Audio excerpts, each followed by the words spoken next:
Hi tears, வீணா சக்தி audio நாவல்ஸ்க்கு உங்களை அன்புடன் வரவேற்கின்றோம். நான் உங்கள் அன்பு தோழி ஆர்ஜே தேஜு. இன்றைய நாள் எழுத்தாளர் வீணா சக்தி அவர்களோட மெய் சிதைக்கும் மௌனம் ஏன் அந்த கதையை தாங்க நாங்கள் பார்க்க போகிறோம். இந்த கதையை நாங்கள் எபிசோட் பை எபிசோட பார்க்க போகிறோம். ஸோ பொறுமையாக நீங்களும் கேட்க தயாராக இருங்க. வாங்க இப்போது கதைக்குள்ளே போகலாம். வெயிட். கதை உங்களுக்கு பிடிச்சிருந்துச்சு அப்படின்னா மறக்காமல் லைக் பண்ணுங்கள், ஷேர் பண்ணுங்கள். அப்படியே கதைக்குள்ளே போக முன்னாடி எங்களோட சேனலை சப்ஸ்கிரைப் பண்ணலை அப்படின்னா மறக்காமல் சேனலையும் சப்ஸ்கிரைப் பண்ணிக்கோங்க. அப்படியே பக்கத்தில் இருக்கிற பெல் ஐக்கானையும் சேர்த்து தட்டி விடுங்க. அப்போ தான் நாங்கள் போடுற கதைகளுக்கான அப்டேட்ஸை உங்களால் உடனுக்குடன் பெற்றுக்கொள்ள முடியும். வாங்க இப்போது கதைக்குள்ளே போகலாம். மௌனம் 10. அதிரனிடம் இருந்து தன் உயிரையும் அவன் உயிரையும் காத்து கொள்ள வேண்டி நானே இசையை பார்க்க அழைத்து செல்கிறேன் என்று கூறிய ஜீவா அவன் சொன்னபடி அவனை முத்தரசன் வீட்டில் கொண்டு வந்து சேர்த்தான். இசையை பார்க்க வேண்டும், ஆருத்ரா வீட்டிற்கு போ என சொல்வதற்கு பதில் ஆருத்ராவை பார்க்க வேண்டும், இசை வீட்டுக்கு போ என போதையில் உளறினானா?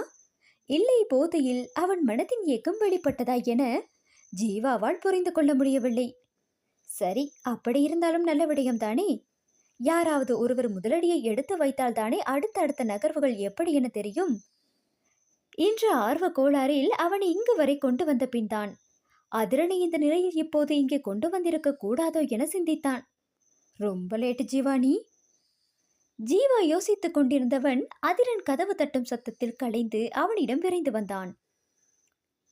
அண்ணா, இந்த டைம்ல வந்து யாராச்சும் இவ்வளோ சத்தமா கதவு தட்டுவாங்களா? மெல்ல தட்டுனா. இல்ல, நீ தட்டினதே போதும், இப்படி வா என அவனை பெண்ணுக்கு எடுத்து விட்டவன் தான் முன்னால் நின்று கொண்டான். யார் வந்து கதவு திறப்பார்களோ, என்ன சொல்லுவார்களோ என கையை பிசைந்து கொண்டு நின்றிருந்தான் ஜீவா. ஆனால் அதிரனோ அந்த கவலை துளியும் இன்றி வாடகை வாங்க வந்த ஹவுஸ் ஓனர் போல வாசலில் ஜம்பமாய் நின்றிருந்தான். நடுஜாமம் நெருங்கும் நேரத்தில் வீட்டின் கதவு தட்டப்பட யாரென்று சிந்தனை எழுந்த போதும் முத்தரசன் பாதி கதவை திறந்து பார்த்தவர். நிற்பது ஜீவா என்றதும் ஆசுவாசமாக முழு கதவையும் திறந்தார்.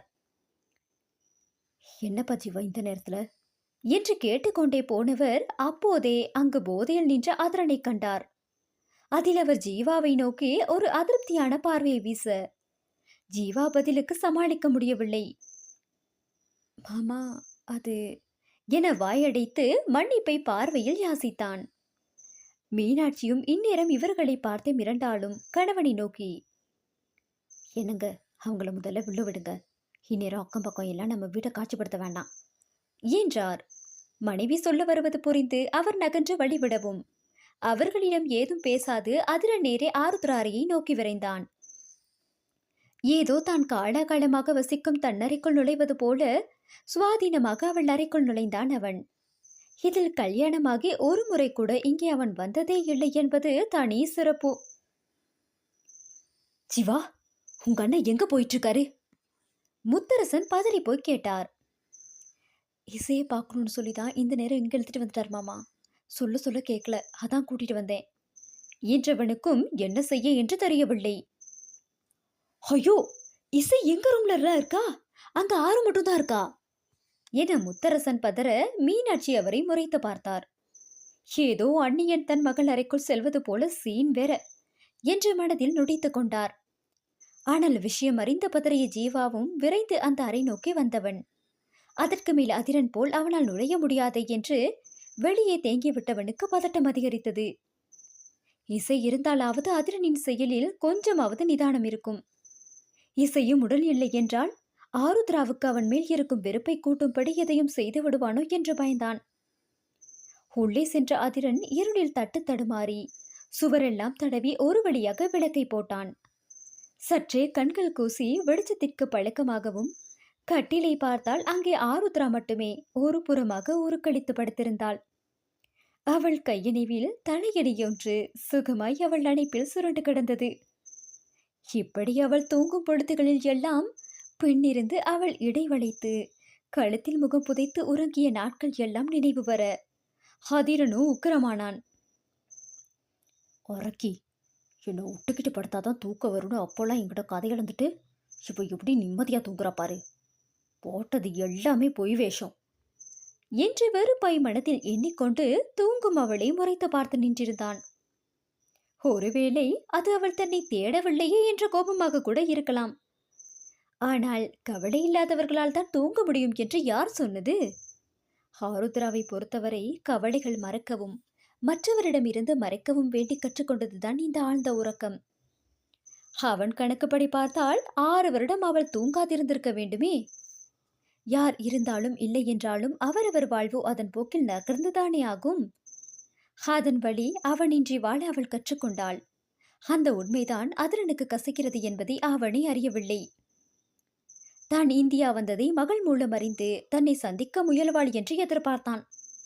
ஆனால் நீ இங்கிருந்தால் என்ன, வேறு எங்கிருந்தால் என்ன என்பது போல அவள் தன் போக்கில் மாறாதிருந்தது அவன் மனம் ஒப்புக்கொள்ளாவிட்டாலும் அவனுக்கு அது ஒரு ஏமாற்றமே.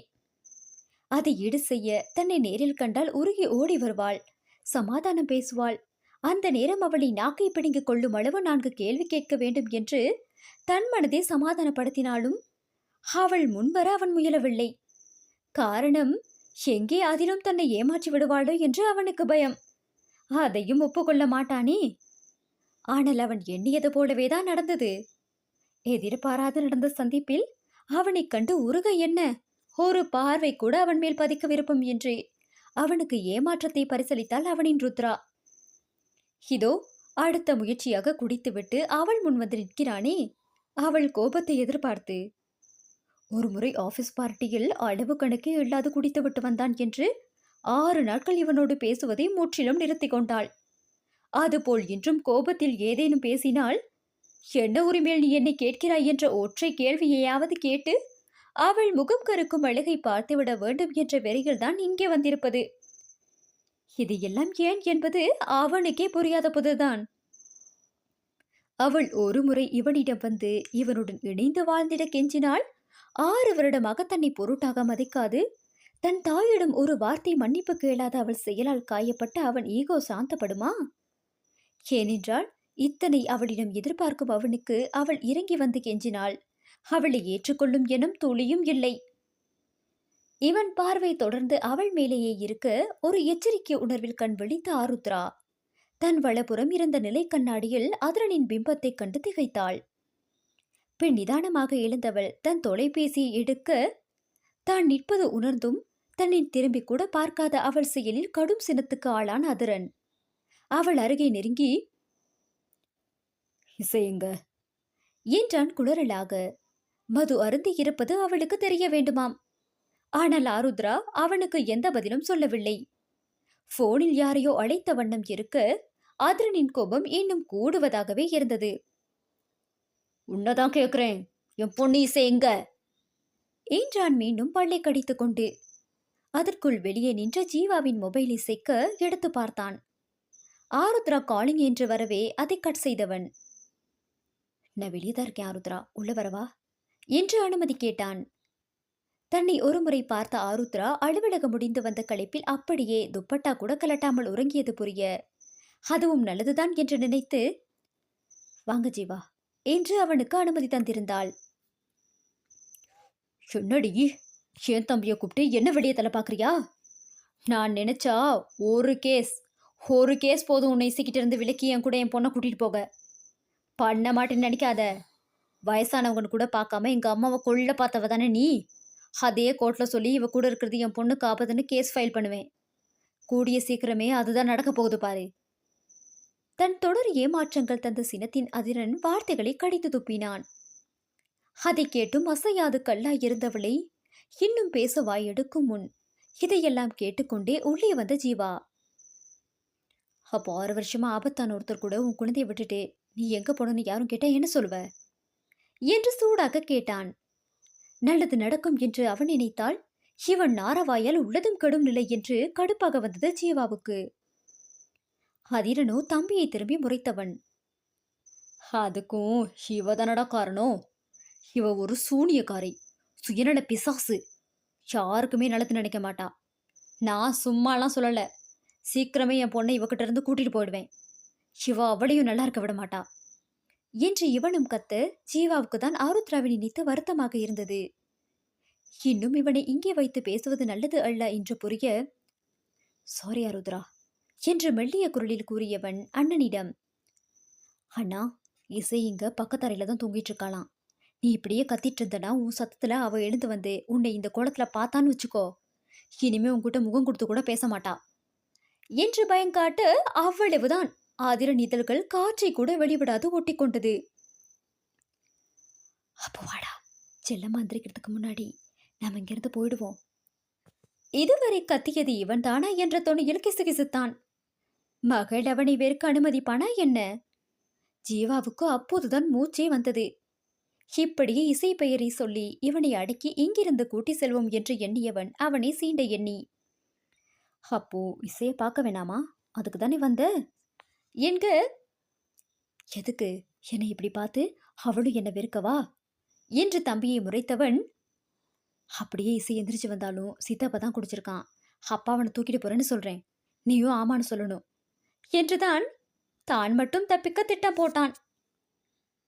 ஜீவாவோ இதுக்கு எதுக்கு இங்க வரணும் என்று மானசீகமாக தலையில் அடித்துக் கொண்டு அவன் நல்ல முடிவில் இருக்கும் போதே அவனை அங்கிருந்து அப்புறப்படுத்த நினைத்தவன் அதில் வெற்றியும் கண்டான்.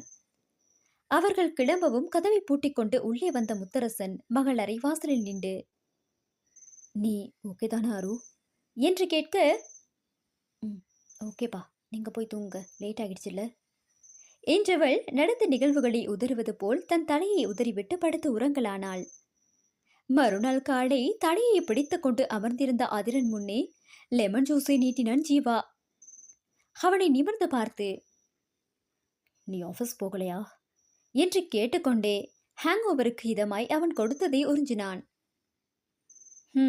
நைட்டு 1 மணிக்கு மேல தூங்குனா சரக்கடிக்காமலே ஹேங் ஓவர் வந்துடும், அப்புறம் எங்க ஆபீஸ் போக என்றவன் கூற்றில் அதிரனுக்கு சங்கடமாகி போனது. சாரிடா என மெல்லிய குரலில் கேட்டான். அட விடுனா, உன் புண்ணியத்துல ஒரு நாள் வீட்டுல ஃப்ரீயா இருந்துட்டு போறேன்.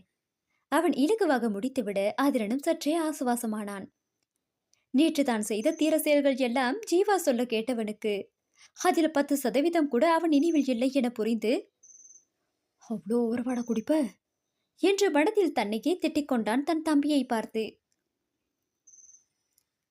நேத்து நான் இசையை பார்க்க போய் பிரச்சனை பண்ணதுல யாரும் ஒன்று திட்டல தானே ஜீவா என்றான் கேள்வியாக. அது புரியாத ஜீவா, அவங்க எதுக்கு என்ன திட்டணும் என்று கேட்டு வைத்தான். அப்போ என்ன திட்டினாங்களா என்று அவன் அடுத்த கேள்வி தாமதமின்றி வரவே ஜீவா அப்போதுதான் அவன் அறிய விரும்புவது எதை என்பதை புரிந்து கொண்டான். ஒருவேளை ஆருத்ரா கோபப்பட்டு போனில் ஜீவாவிடம் தன்னை சொல்லி திட்டி இருப்பாளோ என்ற நட்பாசையில்தான் அதிரன் கேட்டது. மற்றையபடி தான் நேற்று ஆருத்ரா மீது வீசிய வார்த்தைகளை எண்ணியெல்லாம் அவன் வருந்தவே இல்லை. அவனை பொறுத்தவரை அவையெல்லாம் சத்திய வார்த்தைகள் தானே. ஜீவாவால் ஓரளவு அவன் மனதை புரிந்து கொள்ள முடிய அவனுக்கு அவன் போக்கில் வருத்தம் உண்டானது. அதனால் வேண்டுமென்றே, யாரு ஆருத்ரா அவங்களை கேட்குறியா? அவங்க என்னைய ஒன்றும் சொல்லலை, உன்னேன்னு சொல்லிட போறாங்க. இசையை பார்க்க போய் ரூம் மாறி நுழைஞ்சிருப்பேன்னு அவங்களுக்கு புரிஞ்சிருக்கும். அப்புறம் நீ பேசினதுலாம் கணக்கிலே எடுத்திருக்க மாட்டாங்க. அவங்க இப்போ முன்ன மாதிரியெல்லாம் இல்லை, ரொம்ப சேஞ்ச் ஆகிட்டாங்க என கூறினான். என்னையே கேட்கல, உன்னையே கேட்க போறாங்க என்ற ஜீவாவின் சொற்கள் அவளிடம் தன் உரிமை பின்னோக்கி சென்றதன் அடையாளம் என்பது புரிபட அதன் பின்னேதான் அவளை பெயர் சொல்லி அழைக்கும் ஜீவாவின் அழைப்பு அவன் கருத்தில் பட்டது. அதுவும் கூட தன்னுடனான அவள் உறவு அற்றுப்போனதன் அடையாளம் என்று புரிந்தது. கைகளை ஒரு நொடி இறுக முடித்திருந்தவன் தொண்டை குழியில் எதையோ விழுங்கிக் கொண்டான். சரி ஜீவா, இன்னைக்கு சாட்டர்டே, இசைக்கு ஸ்கூல் லீவ் தானே, நான் இசை கூட வெளியே போலான்னு இருக்கேன். இசை ரெடி பண்ணிவிட சொல்லி அவங்க வீட்டில் சொல்லிடு என்று கூறிவிட்டு குடிக்க சென்றான். ஜீவாவும் ஒரு பெரும் மூச்சோடு முத்தரசனுக்கு அழைத்து விபரம் சொன்னான். பூங்காவில் மகளை விளையாட விட்டுவிட்டு அவள் மீதே கண்ணையும் கருத்தையும் விலகாது வைத்திருந்தான் அதிரன். ஒரு கட்டத்தில் விளையாடி களைத்த இசை அவனிடம் வந்து அமர்ந்து மகளுக்கு முகம் துடைத்து விட்டவன் நீரை பருக கொடுத்தான். போதுப்பா. சரி என்று அதை அவள் பேகினுள் வைக்கும் போது உள்ளே இருந்த டிஃபன் பாக்ஸ் கண்ணில் பட்டது. ஏன் என் பொண்ணுக்கு சாப்பாடு கூட வாங்கி தரமாட்டேன்னு நினைச்சிட்டாலோ என்று மனதில் பொறுமினான். ஏண்டா செல்லும் டிஃபன் பாக்ஸ் எல்லாம் எடுத்துட்டு வந்திருக்கீங்க, நாம இன்னைக்கு வெளியவே சாப்பிட்ருக்கலாமே. அது சாப்பாடு இல்லை, ஸ்நாக்ஸ். அம்மா அதிகமாக வெளியே சாப்பிட விட மாட்டாங்கப்பா. வீட்டிலேயே அம்மா எனக்கு பிடிச்சதெல்லாம் செய்து தருவாங்க. ஆனால் இன்னைக்கு உங்க கூட வெளியில் வந்ததால ஹோட்டலில் சாப்பிட அம்மா கிட்ட கேட்டேன், அம்மா ஓகே சொன்னாங்க என்று கையை காற்றில் அசைத்து புன்னகை வாடாத மகள் பேசும் மழையில் தன்னை தொலைத்தான் அதிரன். இசை மேடம் அம்மா என்ன சொன்னாலும் கேட்பாங்களோ? அந்த கேள்வியில் பொறாமை கொஞ்சம் அல்ல, நிறையவே எட்டி பார்த்தது. கெப்பனே, ஏன்னா அம்மா இசைக்கிட்ட மட்டும்தான் பேசுவாங்க என்று சொல்ல வந்தவள் திடீரென வாயை மூடிக்கொண்டாள். அவள் முகமே ஏதோ வேண்டத்தகாததை கண்டது போல சுருங்கியது. என்னாச்சுடா, திடீர்னு பேச்ச ஸ்டாப் பண்ணிட்ட? இசையின் பார்வை போன இடத்தில் பார்வையை பதித்தபடி கேட்டான். அங்கே ஒரு நடுத்தர பெண்மணி தன் மகனுடன் வந்து கொண்டிருந்தார். அந்த பையனுக்கு எப்படியும் 10 வயதுக்கு மேல் இருக்கும். அவங்களுக்கு தெரியுமா இசை? மகள் பார்வை அவர்களை மொய்ப்பதை பார்த்து கேட்டான். எங்க ஸ்கூல்ல தான் அந்த அண்ணா படிக்கிறாரு. அந்த அண்ணா ரொம்ப குட் பாய். பட் அந்த aunty very very bad aunty. அழகாய் மூக்கை சுழித்து சொன்னது இசை பாப்பா. ஏண்டா, உன்னை எதுனா ஹர்ட் பண்ணாங்களா என்று கேட்டவன் தோரணையே அப்படி மட்டும் இருந்தால் செத்தா சேகரி என்றது போல் இருந்தது. இல்லப்பா, என்ன இல்ல, அம்மாவை ஸ்கூல்ல வச்சு ரொம்ப திட்டுனாங்கப்பா. அம்மா பாவம், எனக்கு அவங்க என்ன திட்டுனாங்கன்னு தெரியாது. ஆனால் அதுக்கப்புறம் அம்மா ஸ்கூலுக்கு என்னை கூட்டிட்டு போக வரவே இல்லை.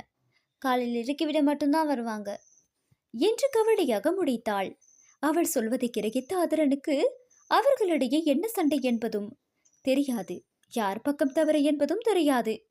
அதை மேலும் குழந்தையிடம் கேட்கவும் முடியாது. குழம்பினாலும், ஒருவேளை உங்க அம்மா மேல தப்பு இருந்தா அவங்க மேல கோபப்படுறது தப்பு இல்லையே என்று கேட்டு முடிக்கவில்லை. மகளிடம் இருந்து வந்த முறைப்பில் இவனுக்கு சர்வமும் அடங்கியது. பேச தெரியாமல் பேசி அவள் தன்னுடன் பேசாது போய்விடுவாளோ என அஞ்சியவன், அப்படின்னா நம்ம நினைக்கவே கூடாது. யாரை நம்பலனாலும் நம்ம அம்மாவை நம்ம நம்பியே ஆகணும், சரியா என்று சமாளிப்பாக பாடம் நடத்தினாலும் தன் தாயையும் ஆருத்ராவையும் மனதில் வைத்து அவனின் வாழ்க்கை பாடத்தையே மகளுக்கு ஒப்பித்தான். அந்த நம்பிக்கையும் உடையும் நாள் வரும் என்று அந்த நேரம் மனைவியின் மடி தேடி தலை சாய்க்க ஏங்குவான் என்றும் அவனுக்கு யார் சொல்வது? அவன் அப்படி சொன்னதும் தான் இசை முகத்திலே சிரிப்பே வந்தது. அதை பார்த்த அதிரன், அப்பா நல்ல வேளை நேற்று இரவு இசை உறக்கத்தில் இருந்தா என்று ஆசுவாசமாக எண்ணினான்.